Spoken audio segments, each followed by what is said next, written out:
안녕하세요. 귀로 여는 세상, 영심이의 책방입니다. 편안하고 행복한 시간 되시기 바랍니다.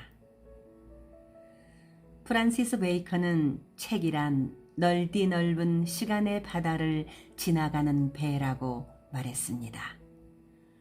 우리 함께 시간의 바다로 떠나볼까요? 오늘의 목적지는 양영재 작가의 여수역입니다. 소설 여수역은 1948년 여순 사건을 바탕으로 무참하게 희생된 사람들의 이야기를 윤호관의 아들 훈주의 눈으로 풀어낸 르뽀 소설입니다. 이 장편 소설을 총 8편으로 나누어 읽어드립니다. 그럼 양영재 작가의 여수역, 지금 시간의 바다로 출발합니다. 여수역, 양영재.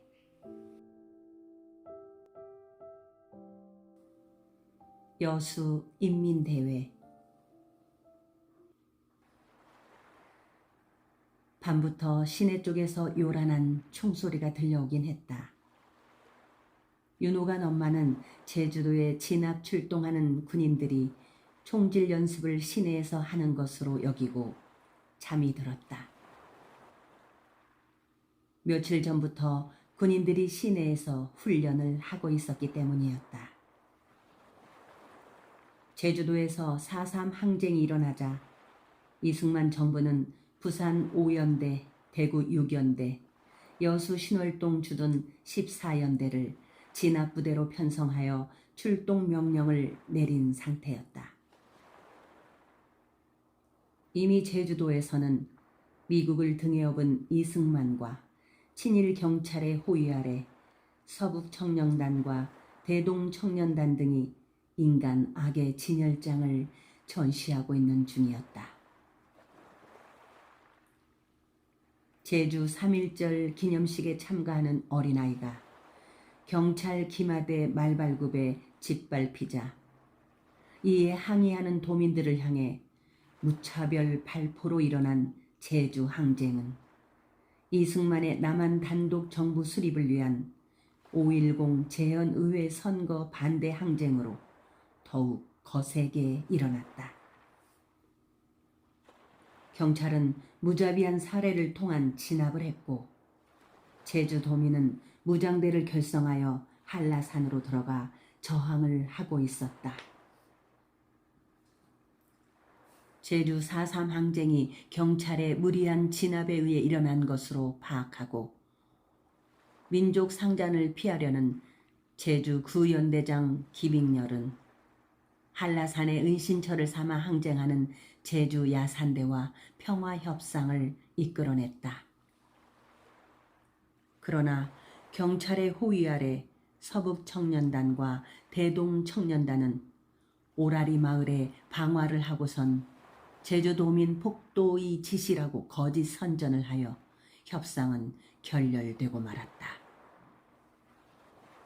결국 미 군정은 경찰의 제주 무력 진압에 반대하고 오라리 마을 방화 사건이 경찰과 우익청년단의 지시라고 보고한 김익렬 연대장을 여수 신월동 주둔 14연대로 전출시켜버렸다. 대신 제주에 몽땅 내려간 이승만 친위대 서북청년단은 하루에 1명 이상 죽이지 않으면 밥맛이 없다고 말할 정도로 사륙을 자행하고 있었다. 거기에 김익렬 연대장 후임으로 새로 부임한 박진경은 제주도민을 다 죽여도 좋다며 동포를 도축할 짐승으로 여겼다. 제주도는 사륙의 카니발이 벌어지고 있었다. 이런 학살이 눈앞에서 자행되는 것을 목격하고 있는 구연대에 사륙을 제지해야 한다고 판단한 부하들이 있었다. 군에서 부하가 국민을 학살하는 상관을 제지하는 방법은 평화를 목적으로 하는 암살밖에 없었다. 문상길 중위와 손석호 1등 상사 등이 동족 상자는 백해무익하다며 박진경 연대장을 암살하려 했으나 곧 체포되고 말았다. 문상길 중위는 체포되어 총살을 받기 전에 마지막으로 이런 말을 남기고 세상을 떠났다. 22살의 나이를 마지막으로 나 문상길은 저 세상으로 떠나갑니다. 여러분은 한국의 군대입니다. 매국노의 단독 정부 아래서 미국의 주의하에 한국 민족을 말살하는 한국 군대가 되지 말라는 것이 저의 마지막 염원입니다. 이제 여러분과 헤어져 떠나갈 사람의 마지막 바람을 잊지 말아 주십시오. 여수 신월동 14연대 군인들은 제주 9연대에서 전출되어 온 김익렬 연대장으로부터 제주의 이런 상황을 들어 이미 알고 있었던 것이다. 김익렬 연대장은 제주 9연대 박진경 연대장 암살 배후로 지목되어 미 육군 방첩대 조사를 받고 나서 또다시 온양주둔 14연대로 전부 조치되고 말았다. 여수 신월동 주둔 14연대는 박승훈 중령이 새로 부임하여 제주 진압 출동 명령에 따라 모든 준비를 마치고 부대원들에게 승선 대기를 시키고 있었다. 그러나 동족 상잔 결세 반대와 미군 즉시 철수를 내세운 지창수 상사 등 14연대 부대원들은 제주에 가서 동포를 죽이라는 명령을 거부하고 말았다. 명령에 대한 거부는 군사행동이었다. 그날이 1948년 10월 19일 저녁이었다. 그 다음 날 10월 20일 정오가 넘었을 무렵 윤호간 엄마는 나무를 깎아 만든 두 가리 밥그릇에 담긴 강조밥을 호간이와 단칸마루에서 먹고 있었다. 윤호간집 마당으로 홍희철 엄마가 뺑실뺑실 웃으며 몸빼 바지를 손으로 잡아 앞뒤로 휘저으며 씨암탉 걸음으로 들어섰다. 어이, 호간이 엄마, 우리 중앙동 노타리에 구경 안 갈란가? 뭔디? 가수 남인수가 또 왔단가? 남인수는 얼마 전에 여수극장에서 공연하고 갔는디 뭘라 또 온단가? 남인수보다 더 잘생긴 소무 교장 선상님이 연설하러 온다네. 엄마, 고향반이 연설을 한다고? 뭔 연설을 하거다냐? 여기 종이딱지에 연설한다고 안 써놨는가? 홍희철 엄마는 손바닥만한 전단지를 내보였다. 전단지에는 중앙동에서 인민대회가 열린다는 것과 연사로서 여수여중 송욱 교장이 나선다는 내용이 적혀 있었다. 지금의 여수여고인 당시 여수여중은 6년제 편제로 된 여성 고등교육기관이었다. 여수여중을 다니는 여성들은 웬만큼 깨친 집안의 딸이 아니고서는 다닐 수 없는 여성 엘리트들이었고 여수 여자들에게는 선망의 대상이었다. 그런 학교의 젊은 교장 송욱은 해방 당시 미남 가수 남인수보다 여수에서는 더 인기 있는 명망가였다. 쌀도 주고 고무신도 준다고 근다네? 뭔 소리여? 누가 글든가? 우리 의철이 아버지가 글대? 우리 호관이 아버지는 그런 말 없던디. 우리 의철이 아버지가 부담시 그런 말 하겠는가? 우리 가난한 사람들한테 뭐 땀시 준단가? 갚을 돈도 없는디. 수득세, 조합세 안 내도 되고 공출도 안 한다네. 거짓말 치지 마소. 뭐땀 식은단가. 수득세 안 내면 순사들이 조져분디. 군인들이 경찰서 건물로 쳐들어가서 순사들 다 조져불었다네. 강조밥을 넣고 우물거리던 윤호간 엄마 입이 쩍 벌어지면서 숟가락은 허공에서 멈춰버렸다. 입가에는 모래알을 염색한 것 같은 강조밥이 흘러나오고 눈빛은 아령직한 것이 사시처럼 보였다. 그런 일이 일어날 것이라곤 윤우간 엄마뿐만 아니라 수면 아래로 들어가 있던 여수인민위원회도 전혀 예상치 못하고 있었다. 웜에 뭔 일이다냐. 금은 새벽에 총소리가 그거요? 그랬다 그네. 군인들이 제주에 안 가불고 순사들만 조졌다네. 어메 시온이 잘해 불었다. 죄 없는 제주 동포를 지기로 몰아갈 것이오. 근께 호간이 엄마 가끈가 안 가끈가? 진짜면 가세. 에라 빌어먹을 거 잘 돼불었네. 그렇지 않아도 세상이 확 뒤집어져 버려야 속이 시원했는디 말이오. 윤호간 엄마는 남은 강조밥을 채 입안에 우겨 넣기도 전에 수저를 개나리 소반에 탕 소리가 나도록 내려놓고 벌떡 일어났다. 그리고 몸빼 바지춤을 야무지게 치켜 올리고 허리 고무줄도 바짝 당겨 묶었다. 홍이처럼 막아 전한 소식은 윤호간 엄마에게도 갇혔던 본물이 터지는 소리였다. 해방이 된 지 3년이 지났어도 녹그릇에 흰 쌀밥은커녕 두가리의 보리밥조차 제대로 담아 먹어 본 적이 없는 세월이었다. 식량만 그런 것이 아니었다.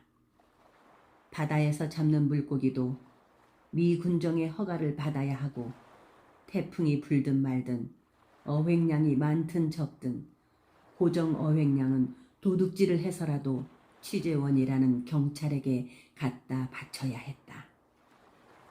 그렇지 않으면 취재원 경찰은 배 밑창까지 샅샅이 뒤지고 한 마리라도 발견되었을 때에는 여지없이 곤봉세례를 하거나 경찰서 유치장에 끌려가 취조를 해댔다.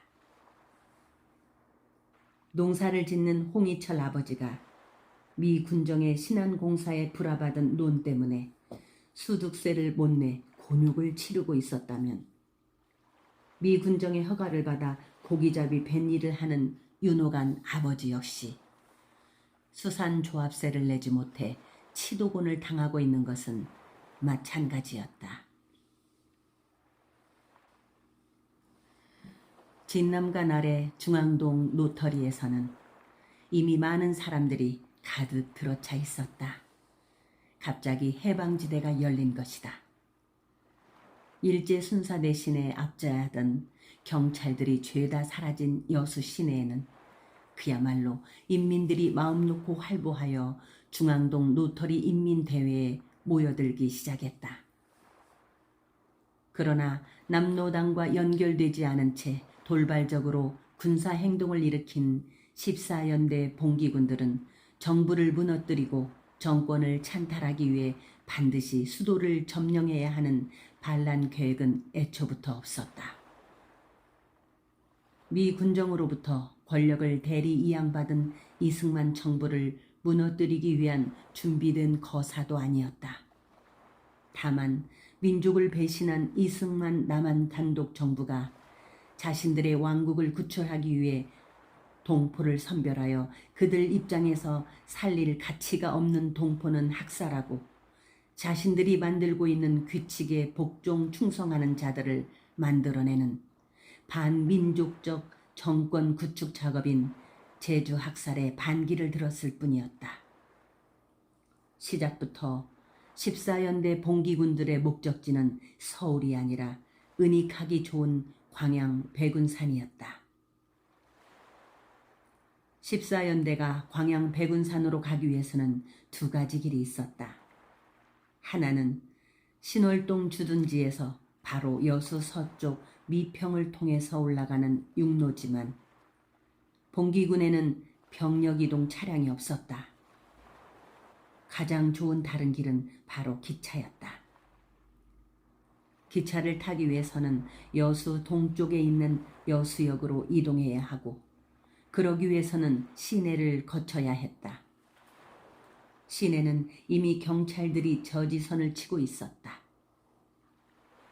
봉기군이 시내를 통해 여수역을 향해 가는 길목에서는 먼저 시내 중심부 중앙동 충무파출소 경찰의 저지선을 뚫어야 했다. 충무파출소 경찰들은 중과 부적으로 박살이 났고 이어서 언덕길 위 삼거리에 자리 잡고 있는 일제 헌병대 건물인 여수경찰서 역시 봉기군의 총탄을 받아야 했다. 그 과정에서 74명의 경찰들이 죽어나갔다. 국가가 세워지고 대한민국 정부가 들어서면서 이루어져야 했던 친일파 처단이 안 되고 오히려 부활하면서 국가 물리력을 장악하고 일제강점기보다 더 잔혹한 동포 압제를 한 친일 부활 경찰은 결국 14연대 봉기군의 군사행동과 충돌하여 수많은 사상자가 나고 말았다. 경찰을 쓸어버린 14연대 봉기군들은 여수역에 주희 본부를 차리고 기차를 준비하고 있었다. 여수읍 사무실에는 행정의 공백을 메우기 위해 인민위원회가 설치되어 일상 업무가 진행되었다. 미 군정의 탄압 때문에 수면 아래 있던 여수인민위원회가 14연대 군사행동에 동조하고 나선 것은 지창수 상사의 선동적 발언 때문만은 아니었다. 좌익 지도자들은 물론이고 김구나 김규식 등 민족 지도자들도 38선을 베고 죽더라도 분단을 막아야 한다고 절규를 했지만 이승만 정부는 아랑곳하지 않고 오히려 통일을 주장하는 민족주의자들을 제거하고 있던 판국이었다. 좌우익 합작 통일 정부를 주장한 몽양 여운형이 서울 해화동 노타리에서 살해당했고 38선을 넘어가서 북한 김일성과 김두봉을 만나고 온 백범, 김구도 이승만 정부의 표적이 되고 있던 중이었다. 이승만의 남한 단독 정부 수립으로 분단이 굳어가고 있는 때에 통일된 해방 조국 바람은 비단 여수 사람들뿐만 아니라 남과 북을 막론하고 전국적 염원이자 절규였다. 여수중앙동 노터리 인민대회에 여수여중 송욱 교장은 나타나지 않았다. 여수인민위원회가 명망가 송욱 교장을 임의로 내세웠고 그로 인해 송욱 교장은 이승만 정부 진압군에 의해 그 후 어디론가 끌려가 생사조차 확인할 수 없게 되었다. 여수중앙동 인민대회는 인민위원회 의장단 선출로 이어졌다. 의장으로 선출된 이용기는 혁명과업 6개항을 발표했다. 첫째, 친일파 모리 간상배를 비롯하여 이승만 도당들이 단선 단정을 추진하는 데 앞장섰던 친일경찰, 서북청년회, 한민당, 독립촉성국민회의, 대동청년단, 민족청년단 등을 반동단체로 규정하고 악질적인 간부들을 징치하되 반드시 보안서의 엄정한 조사를 거쳐 사형, 징역, 취체, 석방의 4등급으로 구분하여 처리할 것입니다. 둘째, 친일파 모리 간상배들이 인민의 고혈을 빨아모은 은행 예금을 동결시키고 그들의 재산을 몰수할 것입니다. 셋째, 적산 가옥과 아무런 연고도 없는 자가 관건을 이용하여 억지로 빼앗은 집들을 재조사해서 정당한 연고권자에게 되돌려줄 것입니다. 넷째, 매판 자본가들이 세운 사업장의 운영권을 종업원들에게 넘겨줄 것입니다. 다섯째, 식량 영단의 문을 열어 굶주리는 우리 인민 대중에게 쌀을 배급해 줄 것입니다. 여섯째, 금융기관의 문을 열어 무산 대중에게도 은행 돈을 빌려줄 것입니다. 여수 중앙동 로터리 인민대회에 몰려든 시민들의 환호, 열기는 뜨거웠다. 어떤 이는 감격에 겨워 눈물을 옷소매로 닦아내기도 했고 어떤 이는 벌떡 일어나 소리쳤다. 소련군도 물러가고 미군도 물러가라. 14연대 군사행동은 인민봉기로 확산되고 있었다. 동학이 외세를 등에 업은 조정에 저항한 백성들의 봉기였다면 여수와 순천 인민봉기는 14연대 반정부 군사행동으로 촉발된 시민들의 항쟁이었다.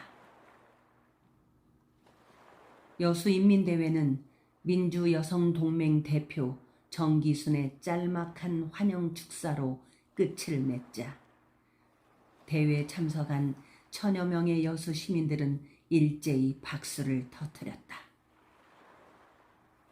홍이처럼 많은 자리에서 일어나 아예 양 손바닥을 하늘로 치켜 세워 박수를 치면서 떠들었다. 오메 잘 돼버렸네. 인자사 진짜로 해방이 돼버렸네. 어이 의철이 엄마 좀 안 쏘. 대중들 많은디 옆에 내가 남사스럽게. 엄마 자네 왜 근가? 저 여자도 연단에 나와서 할 말 해서 나도 할란디 왜 근가? 어이 저 여자는 문 여자 대표라고 글고만 자네는 아닌께 가만 좀 있소. 곁에 앉아있던 윤호간 엄마가 홍이철 엄마 몸빼 바지를 잡아당기며 제지했다.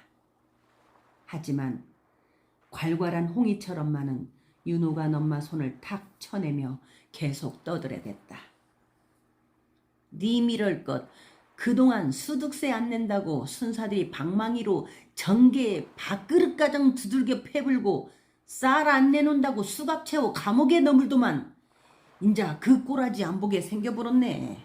보시오 위원장 아자씨 쌀 줄라면 빨랑 주시오. 배가 고파 뒤지겠소. 죽살나게 농사져 갖고 다 뺏기분 쌀 저그 영단 창고에 왕창 쌓여 있답디다. 홍이철 엄마가 서서 계속 떠들어대자 이번에는 뒤에 앉아있던 남정네가 손가락으로 홍이철 엄마 엉덩이를 쿡쿡 눌러댔다. 정신없이 떠들면서 박수를 치던 홍이철 엄마가 깜짝 놀라 고개를 뒤로 꺾어 쳐다보았다. 엄마, 아자씨 왜 그요? 왜 서방 있는 여자를 찝쩍거리요? 앞니가 빠져 성성한 남정네가 인상을 찌푸리면서 입을 손으로 막으며 쇤 소리를 냈다. 아짐씨 엉덩이 좀 흔들지 마시오. 뭔지나요? 그리고 쌀을 탈라면 남행키로 표딱지를 받고 순서대로 타야지 떠든다고 먼저 준다요.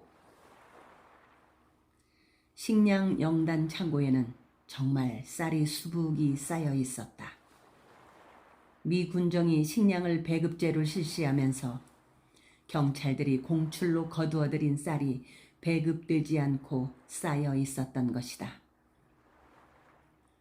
콜레라 전염병과 태풍으로 흉작을 면치 못해도 미 군정이 내려준 공출량은 80%나 달성될 정도로 여수의 공출 실력은 타 지역과 비교가 되지 않았다. 그만큼 공출을 담당한 경찰들의 수탈은 극심했다. 미 군정이 내려준 공출 목표량을 어느 정도 달성하는가는 곧 미 군정의 충성도를 나타내는 척도나 다름없었기 때문이었다. 적산 토지를 미 군정 신안공사로부터 불화받은 농민들뿐만 아니라 일반 농경지 경작물도 공출로 대부분 빼앗기는 것은 마찬가지였다. 물가는 치솟고 사람들은 고리대금으로 사채돈을 빌렸어야 목숨을 부지할 수 있었다. 당장 사채라도 빌려 먹을 것을 사지 못하는 사람은 아사자로 쓰러져 가야 했다. 더구나 정미소는 이윤이 맞지 않는다고 쌀 도정도 해주지 않고 있었던 터라 뭐가 터져도 터지게 될 판국에 14연대 봉기군의 반정부 군사행동은 화약에 불을 붙여버린 것이었다. 인민대회가 끝난 후 시민들은 청년 학생들을 앞세워 중앙동 노타리에서 진남간 언덕을 넘어 여수 경찰서까지 행진을 했다. 길거리 사람들은 박수를 쳤다. 경찰서 앞에는 경찰로부터 빼앗은 총과 14연대 무기고에서 가져온 일본군 구구식 소총들이 쌓여 있었다. 청년 학생들은 총을 집어들어 치안대를 조직했다. 그리고 여수는 인민행정이 시작되었다.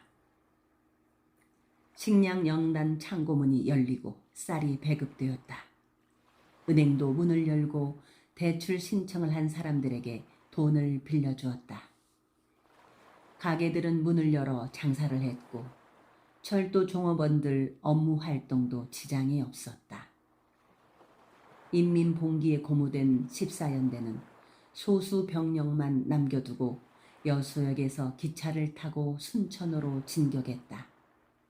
순천도 이미 경찰력이 와해되고 인민위원회가 구성되고 있는 상태였다. 그러나 여수인민행정은 오래 가지 못했다. 동아혁명이 관군과 조선에 들어온 일본군에 의해 처절하게 사륙당했다면 여순인민봉기도 미군의 지휘를 받는 이승만 정부 진압군에 의해 처절한 사륙을 당해야 했다. 14연대가 빠져나간 후 여수 치안을 담당하고 있는 청년 학생들은 미 군정의 지휘와 무기 지원을 받은 진압군이 쏟아붓은 박격포와 총알을 고스란히 맞아야 했다. 인민행정기간 동안 여수인민위원회 서종현 등 소수 강경파가 앞뒤 살피지 않고 경찰을 사살하고 친일 민간인마저 처형한 것이 통제되지 못한 감정에 의해 과거를 확장시킨 결과였다면 이승만 정부 진압군이나 수도 경찰 극우 청년 단원들은 설계된 감정에 의해 현재를 확장시켰다. 자신들의 불우한 위치 때문에 불안한 감정과 공포감을 떨쳐내기 위해서는 여수인민봉기를 완전히 멸살시켜야 했고 여수와 순천 시민들을 멸살하는 진압 상태는 내일로 확장시켜야 했다. 영원히 확장하기 위한 방법은 최종 해결이었다. 최종 해결은 도륙을 통한 처절한 참살이었다. 제주와 함께 여수 순천 참변이 시작된 것이다. 수용소. 어느 시대 어느 곳이든 밤이 낮이 되고 낮이 밤으로 뒤바뀌는 시간에는 꽃이 피고 지고 생명과 죽음의 경계가 나뉘는 유동성을 갖지만 대한민국 초대 정부가 탄생한 그 기간도 몰락과 부활이 뒤바뀌는 시간이었다. 그때 빛과 어둠을 초월하고 생명과 죽음의 경계를 나누며 생사여탈법을 만들어내어 통치하며 그 법에 의해 내부 외부를 식별하는 불가사의한 초능력자가 여수와 순천의 참주로 강림했다. 이승만이었다. 어느 나라건 독립된 국가의 주권을 틀어준 자에게 국부라는 성인의 빛을 들이우게 마련이지만 참주 이승만에게 국부라는 성인 제의를 위해 엎드려 절을 하는 사람은 국민의 내장을 파헤쳐 구국의 애국자라는 새로운 생명을 얻게 된 자들이었다. 그들 역시 여수 순천 사람들의 생사여탈권을 쥔 주권자가 되어버렸다. 일제 황군 출신 군인과 친일 경찰들이었다. 그들은 14연대 봉기군에 동조한 여수 순천 시민들을 제거하는 것만큼 자신들의 설 자리가 마련된다는 것을 동물적 감각으로 받아들였다. 그 결과는 며칠이나마 여수의 주권자였던, 그러나 일주일 만에 주권을 찬탈당한 여수 순천 시민들의 골수를 파헤치고 내장을 도려내는 도륙으로 나타났다. 도륙은 계엄이라는 계시를 받자마자 주저없이 일어났다. 국회를 통과하기도 전에 참주에 의해 공표된 계엄에 의해 진압군은 계엄군으로 바뀌어 있었다. 계엄은 숙청이라는 단어까지 동원하여 계엄군에게 전달되었다. 어린아이가 앞잡이가 돼서 총 같은 것으로 살인과 방화를 했기 때문에 아동까지 철저하게 조사하여 엄단하지 않으면 자멸이 있을 뿐이라는 이승만의 담화문이었다. 새로 세워진 대한민국 초대 정부 일원으로 살 가치가 없는 생명에 대한 소각 승인이었다. 동시에 해방된 나라가 살아남아 있을 가치가 없는 친일 경찰과 황군에게는 새로운 생명을 불어넣은 부활 세례였다. 1948년 10월 27일은 그들에게 부활절이었다. 그날 아침 여수 시내를 돌아다니면서 군용트럭 지붕에 매단 나팔 스피커에서는 남녀노소를 막론하고 한 명도 빠짐없이 학교 운동장으로 즉시 모이라는 계엄군 방송이 웽그랑 들려오고 있었다. 집에 남아있는 사람은 반란군으로 알고 발견 즉시 사살한다는 내용이었다. 무기를 버리고 투항하라는 방송은 없었다. 계엄군도 이미 여수 시내의 14연대 봉기군 무장 세력은 다 빠져나갔다는 것을 잘 알고 있었다.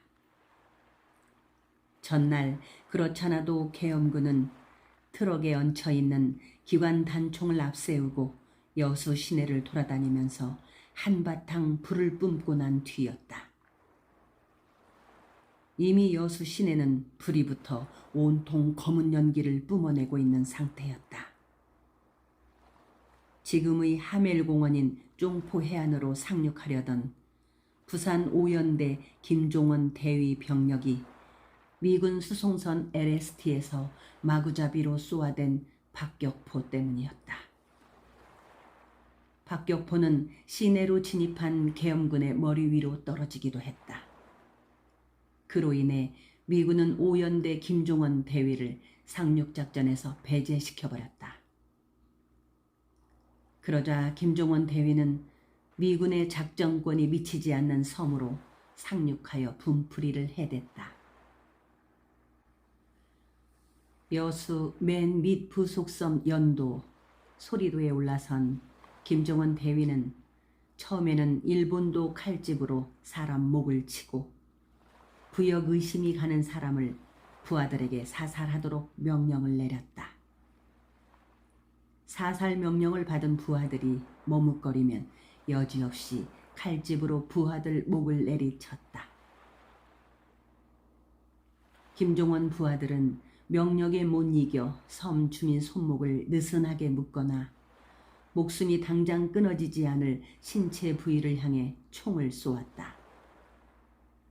어깨나 다리에 총을 맞은 연도섬 주민들은 본능적으로 도망을 쳤다. 섬에서 도망가야 봐야 바다밖에 없었다. 물에 뛰어들어 도망치는 연도섬 사람들을 향해 김종원 대위는 직접 M1 소총을 한 손으로 들어 가늠쇠에 가늠을 하고서 총을 쏘았다. 총소리가 날 때마다 바다에는 붉은 원이 번져나갔다. 연도에서 피맛을 본 김종원 대위는 금오도를 거쳐 돌산도에 이르러서는 드디어 칼집이 아닌 칼집에서 꺼낸 일본도로 사람 목을 치기 시작했다. 돌산도 신포마을에 이르러서는 마을 사람들을 교회 앞에 죄다 모아놓고 교회 다니는 사람과 다니지 않는 사람들로 양쪽에 나뉘어 서게 했다. 마을 사람들은 교회 나간다면 해를 당할까봐 반대편 줄에 서기도 했으나 오히려 반대편 줄에 도열한 사람들 목을 향해 날아오는 것은 일본도 칼날이었다. 빨갱이는 교회에 다니지 않는다는 아주 단순한 분류 방식이었다. 김종원 대위는 목이 떨어져 나간 신포마을 사람들 시신을 돌담에 널어놓았다. 그리곤 구역 의심자를 전리품 삼아 배에 싣고 여수로 향했다. 여수 부속섬이 김종원 대위에 의해 조용한 사륙이 일어나고 있는 동안 여수 시내는 계엄군에 의해 지옥으로 변해가고 있었다. 윤호간 엄마는 소마소마하여 방 안에서 우두망찰하게 아들 호간이만 껴안고 있을 때 태극기를 손에 쥔 홍이철 엄마가 질겁한 표정으로 뛰어들어왔다. 혼자 운동장으로 가기는 쑥구했던 것이다. 어이 호간이 엄마 뭐든가 빨리 가세. 호간이 아버지가 없는데 어찌 간단가. 엄마 이 난리에 처자숙 놔두고 어디로 내뺐단가. 새벽에 괴기 잡으러 배 타고 나갔네. 어메 이 난리에 뭔 괴기를 잡는다고 바다로 나갔단가. 오늘이 물때인디 난리고 뭐고 괴기를 잡아야 처자석 묵여 살릴 것이 아닌가. 목숨이 먼저 살아야 목구멍에 밥을 넣든 괴기를 넣든 할 것 아닌가. 순천에서는 사람들이 허벌나게 죽어 자빠졌다고 하더만. 큰께 이것이 뭔 난리단가. 진짜 해방됐다고 좋아한 것이 며칠이나 됐다고 다시 바꿔져 버렸단가. 신월리 군인들은 코빼기도 안 보여보네. 다 뒤져불고 살아남은 군인들은 산으로 숨어버렸다네. 이승만 대통령 아버지가 보낸 군인들이 그리 셌단가? 미군들이랑 같이 내려왔은께 못당해 불고 산으로 도망쳐버렸다네. 미군이 작전 지휘하는 여수 진압은 입체적이었다. 하늘에는 미군 정찰기가 날아다니고 바다에서는 박격포를 쏘고 땅에서는 트럭에 매단 기관 단총이 불을 뿜어대며 여수 시민이 피할 곳이라고는 없었다. 그저 반란 진압 용사 환영이라는 현수막만 내걸고 목숨은 하늘에 맡기는 수밖에 없었다. 그러나 그 하늘마저도 지배하고 있는 것은 참주 이승만 정부 계엄군이었다. 우철이 엄마, 그문 우리는 어찌 된단가? 죽이든지 살리든지 대통령 아버지 마음인께 빨랑 학교 운동장으로 가세. 난 호간이 아버지 올 때까지 안 갈라네. 엄마, 자네 저그 불나는 거 안 보이는가? 태극기 매단 군인들이 집집마다 불질러 불고 다니는디 자네 집에서 꼬실라려고 한가? 그문 우리 집도 불질러 보면 어찌했을까이? 아, 새끼 가정 조져불어라고 그랬다는디 사람이 없으면 안 긁었제. 근께 빨랑 가세. 누가 긁든가? 이승만 대통령 아버지가 그랬다고 그네. 이승만 대통령 나라의 아버지인디 그리 시켰다고? 근게 처자식들 죽이고 살리고는 이승만 아버지한테 달려쓴 게 빨랑 가세. 호거나 니도 안 뒤질라면 빨랑 엄마 데리고 나오란께. 그날 아침 살아야 할 가치가 있는 생명은 죽여야 하고 살아있을 가치가 없는 생명이 살아남는 항일 민족주의자들이 죽어야 하고 반민족 친일분자들이 살아남아 구국의 애국자로 변신하는 기괴하고 끔찍한 일이 벌어지고 있었다. 그리하여 참주의 생명 정치는 죽음의 정치로, 죽음의 정치는 부활의 정치로 시작되었다. 순천에 이어 여수에서도 집단 제삿날이 시작된 것이다. 제사상에는 고기가 올라가는 것이고 사람의 내장 고기를 맛본 계엄군들은 자신도 모르게 야수가 되어가고 있었다. 그리고 야수는 무리로 형성되어 갔다. 야수 무리의 습성은 인간적 감각이 제거된 관습으로 형성되어 가고 있었다.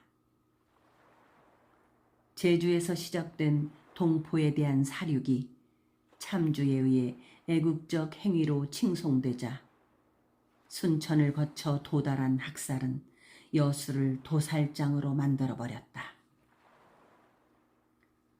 시내에 진입한 계엄군 3년대 송석화 소령은 이잡듯이 집집마다 수색을 했다. 그래도 혹시 집 어딘가에 숨어있을 시민을 끌어내기 위해 집마다 불을 붙여버렸다. 불꽃 축제가 시작되었다. 남도 항구 도시가 거대한 계엄군의 불꽃 놀이터가 되어가고 있었다. 불을 피할 수 있는 곳은 학교 운동장뿐이었다. 엄마, 호간이 엄마, 뭐든가 이 판국에 똥이 나온가? 어이, 의철이 엄마, 가지 말고 좀만 기다리소. 변소에 가면서 왜 용왕은 갖고 들어가는가? 불길은 점점 닥쳐오고 있는데도 배가 아프다며 뒷간으로 들어간 호간이 엄마는 좀처럼 나오지 않고 있었다. 보자기에 싼 요강이 똥통 속으로 완전히 가라앉을 때까지 기다리고 있었던 것이다. 그러나 요강단지는 좀처럼 가라앉지 않았다. 호간이 엄마는 할 수 없이 발판을 양손으로 잡고서 발로 요강을 똥 무더기 속으로 밀어 넣었다. 길거리에는 집 밖으로 뛰쳐나온 사람들이 머리 위로 양손을 높이 치켜들고 총구가 가리키는 곳으로 내몰리고 있었다. 길에는 이미 총에 맞아 쓰러진 하얀 옷의 시체가 곳곳에 널브러져 있었다. 호간이 엄마, 저 아자씨는 아무 짓도 안 했는디 배값이 죽어버렸네. 어이, 의철이 엄마, 딴 데 보지 말고 앞만 보고 똑바로 걷소. 끄떡하면 총 맞겠네. 같은 동포고 같은 군인들인디 배값이 죽이기 하겠는가? 근데 저 아저씨는 왜 총 맞아 널브러져 있단가? 시키는 대로 줄지어 나란히 걸어야 하는디 어디로 내 빼다가 총 맞아본 것 같네. 근데 호간이 엄마, 왜 자네한테 똥 냄새가 진동한가? 자네 똥 싸고 똥구멍 안 닦고 나왔는가? 호간이 엄마는 대답하지 않았다. 다만 집으로 돌아왔을 때 목숨 같은 금가락지와 은수저가 요강 속에 그대로 있기만을 바랄 뿐이었다. 여수 사람들이 손을 치켜들고 계엄군의 총뿌리가 가리키는 학교 운동장으로 줄지어 걸어갔다. 철모에 흰 띠를 두르고 미군이 지급한 M1 소총에 태극기를 매단 계엄군들은 대열에서 조금이라도 이탈하는 사람이 있으면 여지없이 방아쇠를 당겨버렸다. 총에 맞지 않으려면 어린아이든 거동을 못하는 노인을 등에 업은 남정네든 무조건 손을 들고 포로들처럼 학교 운동장으로 걸어야 했다. 그러나 운동장은 죽음의 소용소였다. 수용소에 끌려가서 죽든지 아니면 집에 남아 불에 타 죽든지 그도 아니면 이탈하다가 총에 맞아 죽든지 어떤 식으로 죽느냐만 남게 되었다. 그 죽음의 잔치에 여수 시민들 생명은 사케르에 불과했다. 건드리면 전염되는 전염 보균자 사케르를 방관하면 이승만의 담화문처럼 공멸이 되므로 모두가 절멸되지 않으려면 사케르 생명체는 소각해야만 하는 대상이었다. 주권자 계엄군에게 여수와 순천 시민들은 바로 사케르였다. 사케르가 되어버린 여수 시민의 생명 존속 여부를 결정짓는 것은 생명체 자신이 아니라 새로 탄생된 국가였다. 계엄군은 여수 동쪽에 사는 사람들을 동초등학교 운동장으로 몰아넣었고 서쪽 지역 사람들은 서초등학교 운동장으로 몰아넣었다. 그 모습은 마치 1942년 7월 프랑스 비시 정부의 벨디브 검거 광풍을 연상하게 만들었다.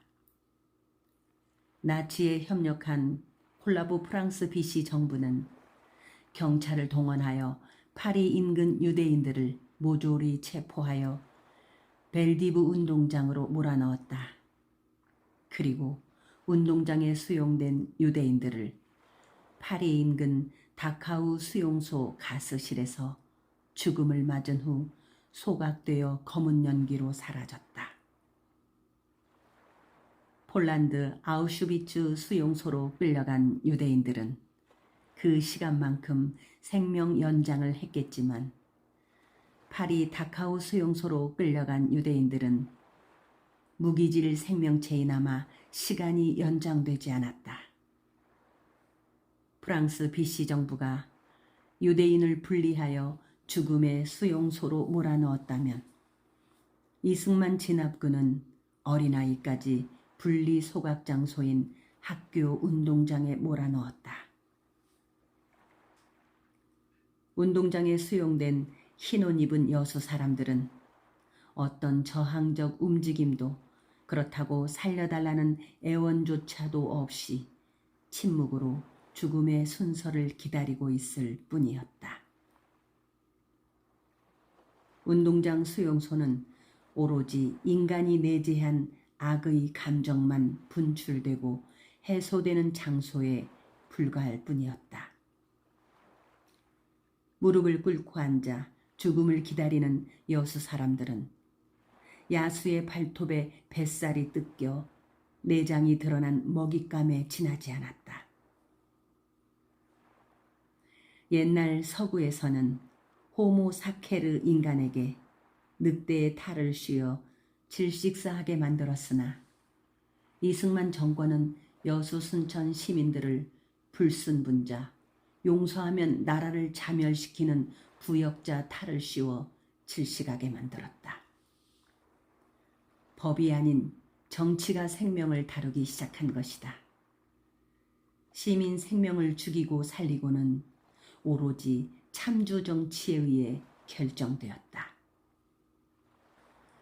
정치가 법을 뛰어넘어 정치 생명이 되자 정치는 법을 부리지만 그 법을 넘어서서 죽음을 정치화시켰다. 그 정치화된 죽음은 죽여도 법에 의해 처벌받지 않고 오히려 자신들이 보호받을 수 있는 죽음이었다. 서초등학교 운동장은 여수 서쪽 지역에 사는 사람들로 가득 들어찼다. 군용 트럭 위에 얹혀있는 육중한 기관총만으로도 이승만 초대 정부의 국가 질서가 잡혀가고 있었다. 여수 사람들은 알아서 줄을 지어 쪼그려 앉아 머리 위에 손을 얹었다. 운동장에 가득 들어찬 수많은 사람들이지만 들리는 소리라곤 이제 막 나무에서 떨어지기 시작한 나뭇잎이 나뒹구는 바스락 소리뿐이었다. 어쩌면 그토록 많은 여수 사람들이 밀집해 있으면서도 침묵할 수 있었는지 알 수 없는 현상이었다. 계엄군이 부역자를 분류하는 방법은 간단했다. 우선 머리가 짧은 남자를 골라냈다. 머리카락이 긴 민간인이라 할지라도 옷을 벗겨 군용 팬티를 입고 있으면 무조건 반란에 가담한 자로 취급하여 즉결 사살했다. 계엄군이 부역자를 1차로 골라내면 그 다음으로 살아남은 경찰들이 나섰다. 경찰들은 뒷짐을 쥔 채 사람들 사이로 돌아다니면서 평소 밉보였던 사람을 향해 손가락으로 지목했다. 군용 팬티를 입고 있지 않더라도 평소 감정이 그리 좋지 않았던 사람들에게 손가락 권총을 발사한 것이다. 끌려나온 남정네들은 팬티만 남겨진 채 어린아이들과 부인네들이 보는 앞에서 채찍과 곤봉으로 개처럼 얻어 터져야만 했다. 경찰은 실컷 두들겨 팬 사람은 따로 왼쪽에 앉게 했다. 운동장 수용소 왼쪽 대열에 앉은 사람들 수는 불어나기 시작했다. 급기야 왼쪽과 오른쪽 대열 사이에는 좁고 긴 통로가 형성됐다. 그 통로는 생사를 가르는 통로였고 이 땅의 규칙으로 자리 잡았다. 규칙에 벗어났다고 의심되어 왼쪽 대열로 분리된 사람의 손은 철사로 5-6명씩 묶였다. 그리고 학교 운동장 뒤편으로 끌려갔다. 이내 기분 나쁜 총소리가 들려왔다. 총소리를 들으며 운동장 수용소에 앉아 차례를 기다리는 여수 시민들의 맥박은 서서히 늘어지면서 마침내 완전히 무기력한 생물체로 전락되어 가고 있었다. 동물적 생존 소망마저 소멸되어 가고 있었다. 점점 자신에게 죄어오는 절망의 그물에서 해방되기 위해 죽음의 방아쇠가 빨리 당겨지기만을 기다리고 있는 것 같았다. 그 현장을 목격한 미국 기자는 라이프지 1948년 12월 6일자에 쓴 기사에서 이렇게 표현했다. 정부의 군대 야수성 광경을 여자들과 아이들이 가만히 보고 있었다. 그런데 그 중에서 나에게 가장 무섭고 두려운 징별의 장면을 말하라고 한다면 보고 있는 아녀자들의 숨 막힐 것 같은 침묵과 자신들을 잡아온 사람들 앞에서 너무나도 조신하게 엎드려 있었고 얼굴 피부는 옥죄어 비틀어져 가고 있었다. 그리고 한마디 항변도 없었다. 옷이 벗겨진 채 채찍으로 두들겨 맞은 광경을 보고도 총살되기 위해 끌려가면서도 여수 시민은 한마디 항변도 없이 침묵으로 차례를 기다리고 있었다. 살려달라는 울부짐도 없고 슬프고 애처로운 애원의 소리도 없었다. 신의 구원을 비는 어떤 중얼거림도 다음 생을 바라는 호소조차 없었다. 수세기가 그들에게 주어진다 해도 이런 상황에서 그들은 어떻게 울 수조차 있었겠는가. 손가락 권총을 맞고 끌려나가는 사람은 학교 건물 뒤편 창고 앞에서 눈도 가리지 않은 채 총에 맞아 죽어야 했다. 그러나 손가락 권총에 맞지 않고도 자진해서 죽으러 나가는 사람도 있었다. 어이, 호관이 엄마. 왜 예배당 다니는 사람들 나오라고 한단가? 그게 예수쟁이들도 다 죽이불라고 근갑네. 엄마, 그러면 이승만 대통령도 예수쟁인디. 어이, 호관이 엄마. 저 사람 죽으려고 일어나네. 어쩌까? 정말 순교를 각오한 듯이 한 사람이 일어났다. 이어서 몇몇 사람들이 따라서 일어섰다. 그리고 그들은 계엄군의 손가락이 오므리는 앞쪽으로 걸어 나갔다. 사람들은 죽음의 걸음걸이를 바라보면서 마른 침을 꿀떡꿀떡 삼켰다. 절망이 앞서고 죽음이 뒤를 따르는 서초등학교 운동장 수용소에서 홍이철 엄마는 윤호간 엄마 팔을 부여잡고 순교의 길로 나아가는 교인들을 바라보았다. 홍이철 엄마가 부들부들 떨고 있는 반면에 윤호간 엄마가 어느 정도 정신이 있었던 까닭은 호간이 아버지가 학교 운동장에 보이지 않았기 때문이었다. 적어도 다른 남자들처럼 손가락 권총에 맞을 위험은 없었다. 그러나 풍선배에 숨어있던 윤호간 아버지가 이미 계엄군의 총에 맞아 바닷물을 빨갛게 물들이고 있는 줄은 모르고 있었다. 대열 앞으로 나아간 교인들은 한동안 경찰들과 무언가 이야기를 주고받더니 다시 좌우 대열 사이 통로를 통해 되돌아오고 있었다. 그 뒤를 경찰이 뒷짐을 지고 따라오다가 홍이철 아버지가 쭈그려 앉아있는 곳에서 걸음을 멈추었다. 홍이철 아버지는 태극기를 두 손으로 꼭 부여잡은 채 가쁜 숨을 숨기고 있었다. 경찰은 홍이철 아버지를 향해 손가락으로 권총을 쏘는 흉내를 내면서 입으로 빵 소리를 냈다. 홍이철 아버지는 14연대 봉기군이 아니었다. 인민위원회 사람도 아니었다. 그저 미 군정으로부터 불화받은 논을 경작하여 수확물을 수득세로 다 빼앗기며 살고 있던 농부에 지나지 않았다. 그러나 불행하게도 인민위원회가 천일 공무 공장에서 나누어준 찌기다시 작업화를 신고 있는 것이 교인의 눈에 보였던 것이다. 손가락 권총을 맞은 홍이철 아버지 역시 아무런 항변이나 살려달라는 애원도 없었다. 그냥 일어나 경찰이 지시하는 왼쪽 대열로 걸어갔다. 체념은 사람을 처연하게 만들었다. 그 모습을 뒤늦게 발견한 홍이철 엄마는 화들짝 놀라 자리에서 벌떡 일어났다. 오메, 순사 아저씨, 우리 의철이 아버지를 왜 그요? 잘못한 것도 없는디 왜 절로 가라 하요? 어이, 호간이 엄마, 자네 말 좀 해주소.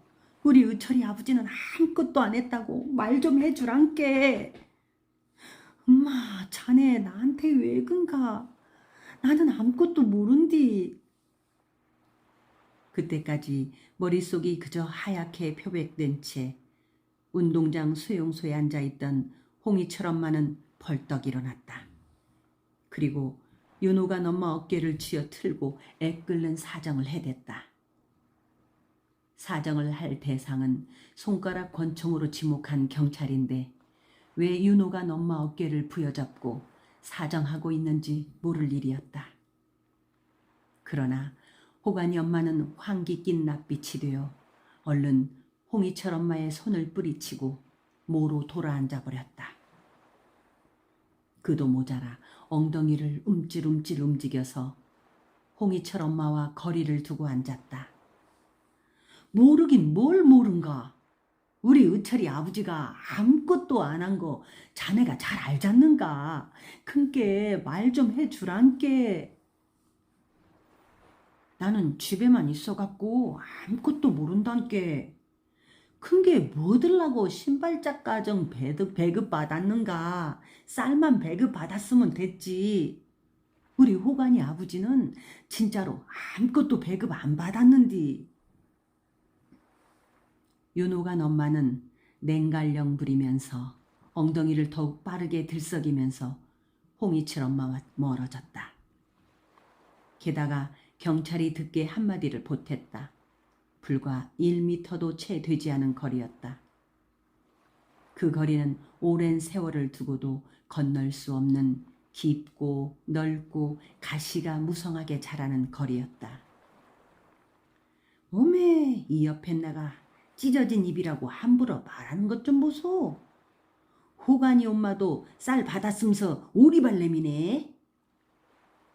자네가 어디서 배급 표딱지 받아가지고 와서 나한테 갖다 준 게 받은 것인디 나한테 왜 근가? 오메, 이 옆에 내가 사람 잡네. 나가 언제 자네한테 배급 표딱지를 주든가. 자네가 표딱지 받으러 가자고 안 그랬는가? 홍이철 엄마와 윤호간 엄마가 서로 옥신각신하고 있는 것을 지켜보던 경찰이 두 사람에게 일어나라고 지시를 내렸다. 순간 얼어붙은 두 사람은 부스스 몸을 일으켰다.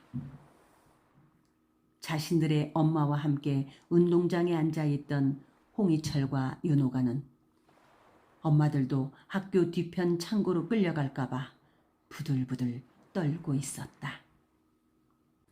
그러나 다행히 새끼줄로 엮은 장총 멜빵을 어깨에 걸친 경찰은 두 여자를 끌고 가지 않고 서로 마주보라고 지시했다. 누구의 말이 진짜인지 가리겠다는 것이었다. 가리는 방법은 간단했다. 자신의 말이 진짜라고 주장하는 사람이 먼저 상대의 뺨을 때리라는 것이었다. 만약에 서로 뺨을 때리지 않으면 둘 다 부역자로 인정하겠다는 것이었다.